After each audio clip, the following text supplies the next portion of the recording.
Pravi razbijački pohod dogodio se noćas u Rovinju. HIV pozitivan muškarac rezao se nožem i krvav plašio turiste po kafićima. Razbio je inventar u nekoliko lokala i prijetio da će se zapaliti. U rovinjskom kafiću nakon jučerašnjeg razbijačkog pohoda veliko spremanje. Ispiru se tragovi krvi. Nakon što mu je konobar, vidjevši da je potpuno pijan, odbio dati alkohol, 42-godišnji muškarac koji je policiji, ali i sugrađanima otprije poznat kao kriminalac i ovisnik, počeo je divljati. Vidjela sam kako je čovjek palio sve gore.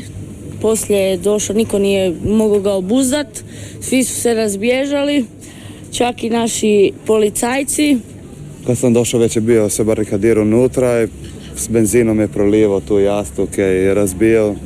I ništa, čekali intervenciju policije i štete poprilično, puno stakla, nova plazma, jastuke je palio ovdje, barskih stolica zapaljeno.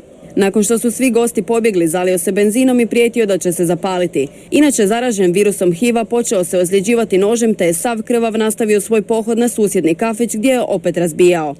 Onda je bacio u bocu, razbio staklo i krenuo na mene staklom i onda se ja popizdio i onda je on se zaletio dole u rulju, onda je tijelo u Jimmy bar i onda je dobio batine, a vatrogasci, naši rovinjski vatrogasci, ono je 0 od vatrogasaca.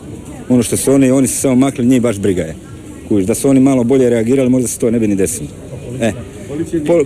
Policija je došla nakon pola sata. Pošto je HIV pozitivan, onda se reže tako da mu niko ne može prići. To me je kao neka samoobrana.